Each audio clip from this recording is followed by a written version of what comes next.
Okay, we're going to look at linear functions. So this is related to everything that we know about y equals mx plus b. It's just now instead of y, we're going to use function notation. So it's going to be in this format. And for some reason, often instead of writing m for slope, we would write f of x equals ax plus b. So that's kind of the general format for a linear function. And so when we're looking at a linear function on a graph, we can just see the rate of change, the slope. So here we're going up these units. We need to think about how this is scaled. So from 6 to 12, that's 6 units up and 3 minutes. So we can see that our slope is we're gaining 6 gallons every 3 minutes, and so the rate of change is 2 gallons per minute for this tank that's filling up. Okay, so that is our slope, which is the rate of change.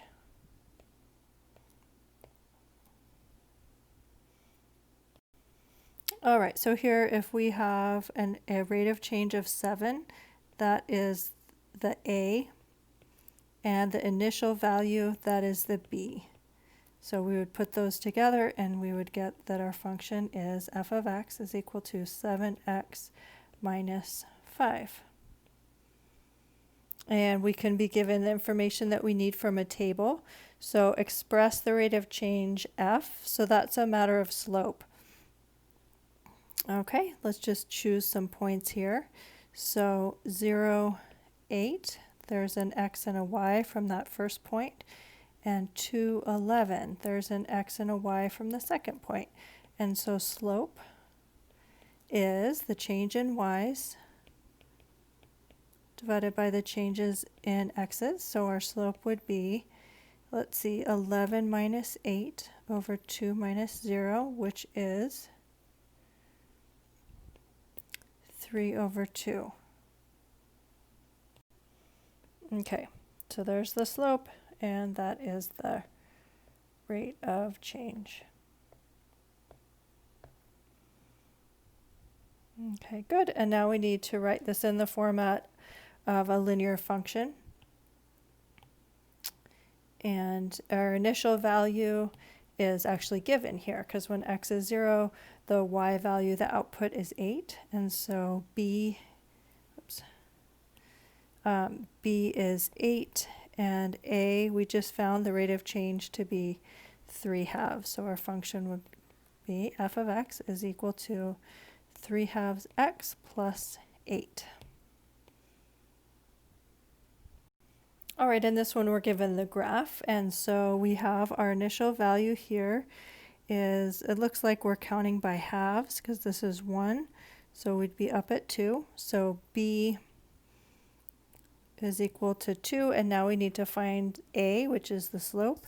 And so we can just count this out. We're going down to 1, so that's down 1. Let's see, slope. The change in y's would go down 1 and then over 1, 2. So just be really careful that you're really thinking about how your graph is scaled. This is only a half, and this would be 1.5. Okay, so that can mess you up if you're not careful there. All right, so that's our slope. That's our a. So our function is given by the slope negative 1/2 x plus b, which in this problem is 2. And we're done. All right, and sometimes our linear functions might be in the form of an application. So let's look at this. Water is being pumped into a swimming pool at a rate of 5 gallons per minute. So we have a rate, that is our slope, or a. The pool contains, initially, that word right there is so important. That is telling us our initial value. That's our y-intercept. The pool contains 200 gallons of water.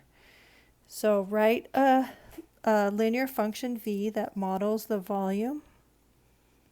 So v of t is, our rate is 5 gallons per minute. So V times T, or 5 times T plus that initial 200. So there's our linear model. Next, if the pool has a capacity of 600 gallons, how long does it take to completely fill the pool? Okay, so we're going to set our 600 in place of our volume and then solve for T. Subtract 200 from both sides, dividing through by 5, we get T is equal to 80, and then so we get T is equal to 80. It will take 80, we think about our units there, minutes, to fill the pool. Okay, moving on. Here we have a weather balloon. They're filled with hydrogen and released at various sites to measure and transmit data about conditions, such as air pressure and temperature. A weather balloon is filled with hydrogen at a rate. Okay, when I hear that word rate, that's telling me slope, rate of change.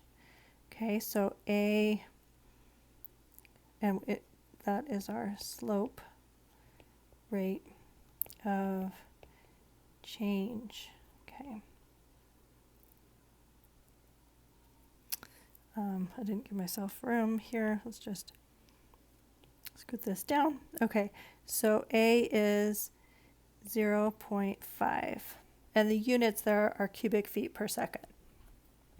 And now it's telling us initially the balloon has 4 cubic feet of hydrogen. There you go. There's your B. All right. So this was our A. And then B is that initial value.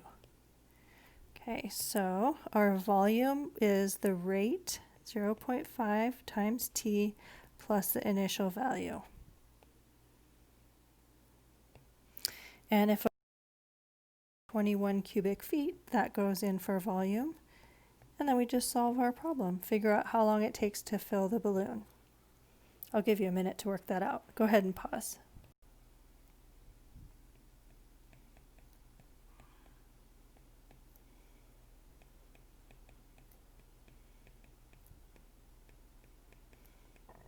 And just make sure you write your sentence out as well. All right, there we go.